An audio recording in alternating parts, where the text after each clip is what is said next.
दोस्तों, आज मैं एक विशेष मुद्दा के ऊपर बात करने वाला हूं जो फिलहाल पूरे देश में एक चर्चा का विषय बना हुआ है। एक तरफ है आस्था यानी कि विश्वास और दूसरी तरफ है विज्ञान। आस्था के समर्थक हैं धीरेन्द्र कृष्ण शास्त्री और इनके विषय में आप भली भांति जानते होंगे, कोई दिक्कत नहीं होना चाहिए क्योंकि इनका वीडियो यूट्यूब पर हमेशा वायरल होते रहता है, फेसबुक पर भी वायरल होता है, अन्य प्लेटफॉर्म पर वायरल होते रहते हैं। इनको आप देखे होंगे कि भाई ये बागेश्वर धाम सरकार के नाम से जाने जाते हैं। इनके दरबार में लोग अर्जियां लगाते हैं और इनके पास ऐसा दिव्य शक्ति है कि ये बता देते हैं कि लोगों की समस्या क्या है, उसका समाधान क्या है, उनका नाम क्या है, उनका मोबाइल नंबर क्या है, आदि आदि। वो भी उनको बिना बताए हुए ये पहले से ही जान जाते हैं और पर्चा में लिख देते हैं। समस्या का समाधान भी हो जाता है और यहां तक कि बड़े बड़े मंत्री भी इनके दरबार में जाते हैं। आईएएस आईपीएस ये सब भी इनके दरबार में गए हैं। इनका कांटेक्ट धीरे धीरे बहुत बड़ा हो गया है। तो एक तो ये है और दूसरे तरफ है चुनौती देने वाले श्याम मानव। अब ये श्याम मानव कौन है भाई, शायद आप नहीं जानते होंगे। इनका भी परिचय हम दे देंगे, चिंता नहीं करना है। ये दोनों का परिचय अच्छा ढंग से देंगे, उसके बाद हम आएंगे मुद्दा के ऊपर कि भाई ये मुद्दा क्या है और इसमें विचार क्या होना चाहिए और आपका विचार क्या है। आपको विचार जो है कमेंट बॉक्स में लिखना है और ये विचार तभी आप सही ढंग से दे पाएंगे जब आप इस वीडियो को अंत तक देखेंगे, अदरवाइज ऐसे नहीं। तो प्लीज इस वीडियो को अंत तक देखिए। तो चलिए शुरू करते हैं। सबसे पहले हम बात करेंगे इनके विषय में। दोस्तों, जो बागेश्वर धाम सरकार के नाम से जाने जाते हैं, इनका नाम है धीरेन्द्र कृष्ण शास्त्री।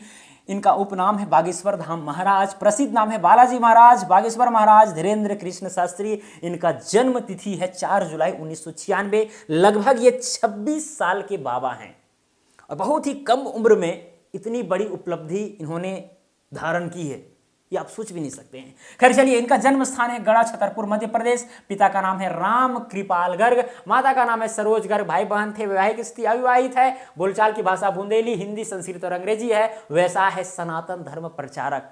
ये सनातन धर्म का प्रचार करते हैं, इनका मेन व्यवसाय है। ये कथावाचक है, ये बागेश्वर धाम के प्रमुख हैं। दिव्य दरबार ये लगाते हैं। इनका यूट्यूब चैनल भी अच्छा खासा सब्सक्राइबर है, व्यूज भी अच्छे खासे जाते हैं। इनका गुरु है श्री दादाजी महाराज सन्यासी बाबा। इनका इनकम अगर देखा जाए तो लगभग 10,000 प्रतिदिन और इनका अगर प्रति माह देखा जाए इनकम तो लगभग 4 लाख के आसपास और पूरे साल में 40-50 लाख के आसपास और नेटवर्थ है लगभग 20 करोड़ के आसपास। इतना तो होगा ही होगा, इससे ज़्यादा ही होगा जहाँ तक मुझे उम्मीद है। तो इनका एक छोटा सा परिचय था। इनके पास दिव्य शक्ति है और कई लोग जो है इनके दरबार में जाते हैं, अर्जी लगाते हैं और वहां से सॉल्यूशन लेकर के अपने प्रॉब्लम का आते हैं। और इनका जो प्रभाव है इतना फैल गया है कि भाई बहुत दूर दूर से, विदेशों से भी लोग इनके दरबार में आते हैं समस्या लेकर के और समस्या बताते भी नहीं है और ये बता देते हैं सारा चीज। और यहां तक कि भाई अगर आपके घर में कौन सा रूम में कहां कहां पर कौन सी चीजें रखी हुई ये भी बता देते हैं। तो इनके अंदर में कुछ दिव्य शक्ति है, कुछ अंदर में चीजें हैं जिसका चुनौती दे रहे हैं कौन? श्याम मानव। इनका मानना है कि भाई ये सब तो कुछ नहीं होता है। एक्चुअली जो श्याम मानव है ये अंधश्रद्धा निर्मूलन समिति के संस्थापक हैं। ये जो समिति है एक्चुअली महाराष्ट्र में बनाई गई थी। लगभग 40 साल हो गए हैं इस समिति को काम किए हुए और इस समिति ने बहुत ऐसे ऐसे ढोंगी बाबा, बहुत ऐसे ऐसे व्यक्ति जो ठगी करके जो है लोगों से पैसा लूटते हैं अंधश्रद्धा के नाम पर, उनको जेल के सलाखों के पीछे भी भेजे हैं। इस समिति का इतना पावर है और इतना फैक्चुअल बात है और उसी का संस्थापक है श्याम मानव। यही विरोध कर रहे हैं कि अगर उनके अंदर में ऐसी दिव्य शक्ति है तो वो हमें बताएं। जो भाई कम पढ़े लिखे लोग हैं, जो दुनिया को समझे नहीं हैं, वो लोग जाएंगे तो भाई उनको तो भाई बता दीजिएगा, जो कुछ है वो तो मान जाएंगे। लेकिन अगर आपके अंदर में श्याम मानव का कहना है कि अगर आपके अंदर में वैसा कुछ है दिव्य शक्ति तो फिर भाई इसका प्रूफ दीजिए, साइंटिफिक रीजन दीजिए, क्या चीजें हैं, ये हो पाता है कि नहीं हो पाता है। अब ये चीजें आई कैसे, आखिरकार ये विरोध क्यों कर रहे हैं, ये चैलेंज क्यों दे रहे हैं कि भाई अगर आपके अंदर में दिव्य शक्ति है तो इसको प्रूव कीजिए, क्यों चैलेंज दे रहे हैं?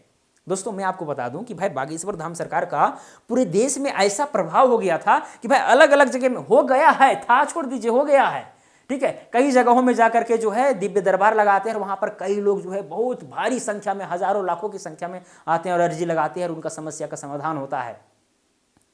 इसी तरह से नागपुर गए थे। नागपुर भी दिव्य दरबार लगाने के लिए बागेश्वर धाम सरकार गए थे। वहां पर शायद 7-8 दिन का शायद था वहां पर दरबार लगाना, लेकिन 2 दिन पहले ही वो भाग गए थे। ऐसा श्याम मानव के द्वारा कहा जा रहा है कि जैसे ही मैंने चैलेंज करना चाहा वैसे ही वहां से ये भाग गए। तो क्या सच है? हालांकि 2 दिन पहले आए जरूर, वहां से आकर के रायपुर आ गए, छत्तीसगढ़ रायपुर। अब आए क्यों वो जाने, शायद किनका जन्मदिन की क्या था वो बताते हैं बाद में। तो उसके बाद में दोस्तों, हाँ, अब यहां पर देखिए अंधश्रद्धा निर्मूलन समिति के द्वारा ये कहा जा रहा है कि भाई यहां पर समिति के जो लोग होंगे, चाहे 10-15 आदमी हम ऐसे व्यक्ति को वहां पर बुलाएंगे जिनका नाम, जिनके पिताजी का नाम, उनका समस्या क्या है, समाधान क्या है, सारा चीज जो है बागेश्वर धाम सरकार को बताना होगा। अगर 90% सही हो जाएगा, अगर 90% चीजें सही हो जाएंगी तो उस समय ये अंधश्रद्धा निर्मूलन समिति जो है ध्वस्त कर दी जाएगी, खत्म कर दी जाएगी, और ये जो है इस समिति के जितने सदस्य हैं सब उनके चरणों में कूद पड़ेंगे। और 30 लाख का इनाम भी रखा गया है कि यदि बागेश्वर धाम सरकार इस चीज को प्रूव कर देते हैं कि उनके अंदर में दिव्य शक्ति है और सभी लोगों का समस्या का समाधान भी करते हैं, जानते भी हैं, मोबाइल नंबर भी जान जाते हैं, कौन सी चीजें कहाँ रखी हुई ये भी जान जाते हैं, सारा चीज प्रूव कर देंगे, जिसमें 10% छूट दिया गया है, 90% केवल सही होना चाहिए, उसमें 30 लाख का इनाम भी रखा गया था।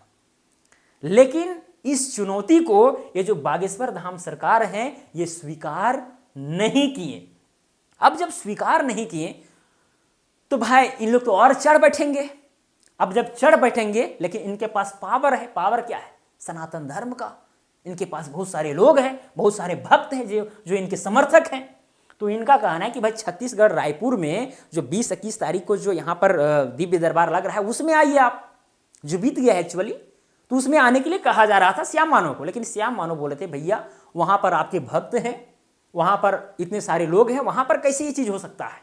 और बात भी सही है। मान के चलिए कि 10-12 आदमी समिति के आएंगे और यहाँ पर इतने सारे भक्त हैं और इनके जयकारा पर लोग एकदम कूद पड़ते हैं, पूरा हाथ खड़ा करते हैं, चिल्लाते हैं, उस जगह पर 10-12 आदमी क्या कर पाएगा भाई? तो डर तो है, सिंपल सी फंडा है, डर तो है कि ये जो है छत्तीसगढ़ रायपुर नहीं आ सकते हैं। ये कह रहे हैं कि भाई नागपुर आइए, नागपुर आइए, यहाँ पर पूरा सुरक्षा के साथ जो है आपको टेस्ट किया जाएगा कि आपके अंदर में क्या चीजें हैं, अगर होंगी तो फिर क्या बात है। तो यही मुद्दा को लेकर के अभी चर्चा का विषय बना हुआ है।